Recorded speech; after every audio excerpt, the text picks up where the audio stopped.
Bismillahirrahmanirrahim. Assalamualaikum warahmatullahi wabarakatuh. Bertemu lagi dengan channel Biru Langit 01. Pada kesempatan kali ini saya akan membahas tentang kemagnetan dan pemanfaatannya. Ini merupakan part ke-8 lanjutan dari part pertama sampai 7 yang videonya saya sudah upload. Sebelum saya melanjutkan membahas materinya, jangan lupa untuk di subscribe, di like, di share, dan dinyalakan loncengnya supaya adik-adik tidak ketinggalan video terbaru dari channel ini.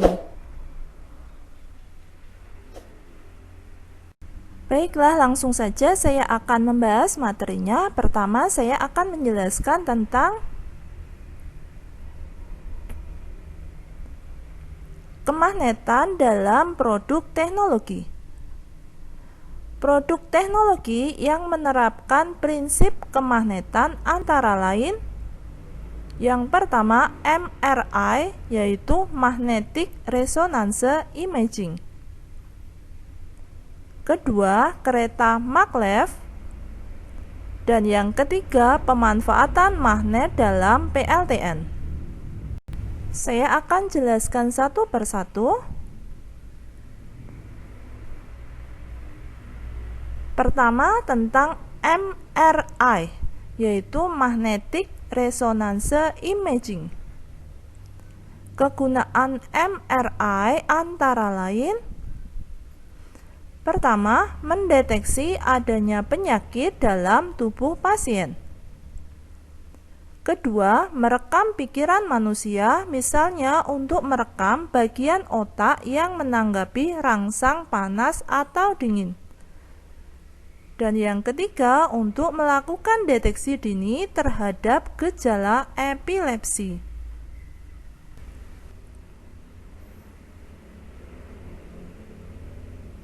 Lalu bagaimana mekanisme MRI mendeteksi penyakit? Orang yang akan diperiksa kesehatannya menggunakan MRI dimasukkan ke dalam medan magnet yang memiliki kekuatan 5.000 kali lipat lebih kuat dari medan magnet bumi. Medan magnet sebesar ini mengakibatkan nukleon tubuh berputar dan berbaris sejajar menjadi jarum kompas seperti terlihat pada gambar 2.A. Nukleon tersebut kemudian ditembak dengan gelombang radio untuk menginduksi arahnya seperti terlihat pada gambar 2.B. Saat arahnya sejajar seperti yang terlihat pada gambar 2.C, nukleon-nukleon tersebut akan memancarkan gelombang radio yang akhirnya diterima komputer sebagai pencitraan kondisi dalam tubuh seperti terlihat pada gambar 2.D. Gambar tersebut dapat menunjukkan adanya penyakit dalam tubuh manusia seperti terlihat pada gambar 2.E. Gambar 2.A, 2.B, 2.C, 2.D, dan 2.E akan saya tunjukkan di halaman berikutnya.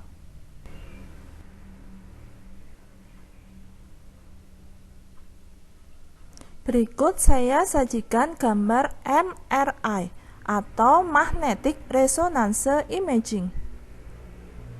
Ini gambarnya.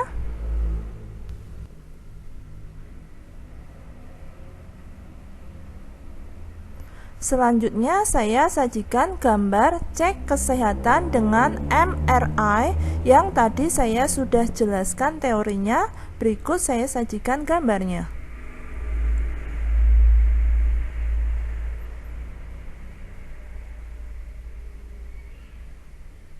Nah, ini adalah gambar 2A sampai 2E.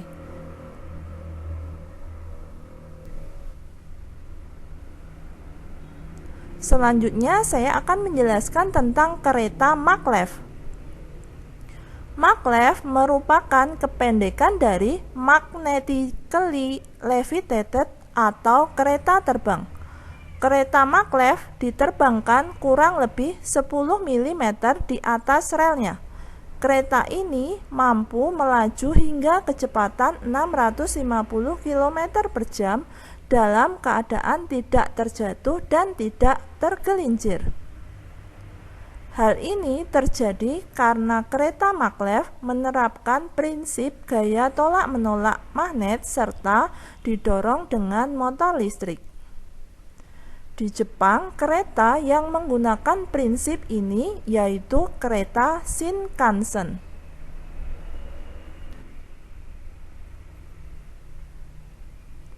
Berikut saya sajikan gambar kereta maglev. Ini gambarnya.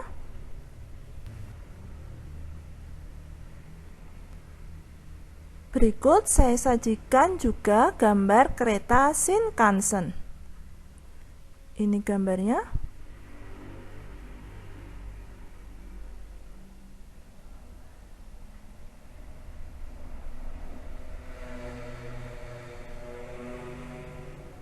Dan ini keterangannya. Gambar yang kiri yaitu gambar A merupakan gambar kereta Shinkansen Jepang.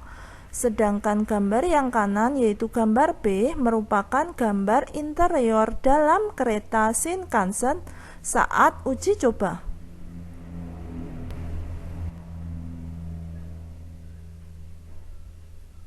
Selanjutnya saya jelaskan tentang pemanfaatan magnet dalam PLTN. Pembangkit listrik tenaga nuklir atau PLTN merupakan pembangkit listrik yang menggunakan energi nuklir untuk menghasilkan listrik. Pada PLTN, energi yang digunakan untuk menghasilkan uap air yang selanjutnya digunakan untuk menggerakkan turbin diperoleh dari reaksi pemecahan inti atom atau fisi uranium-235 atau melalui penggabungan inti atom atau fusi dalam suatu reaktor nuklir.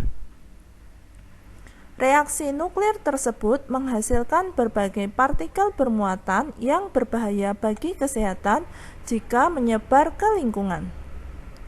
Agar partikel hasil reaksi nuklir tidak menyebarkan, digunakan botol magnet dengan medan magnet yang sangat besar. Botol magnet akan menarik partikel-partikel bermuatan sehingga tetap berada dalam reaktor. Berikut saya sajikan gambar reaktor nuklir. Ini gambarnya. Demikian pembahasan dari saya.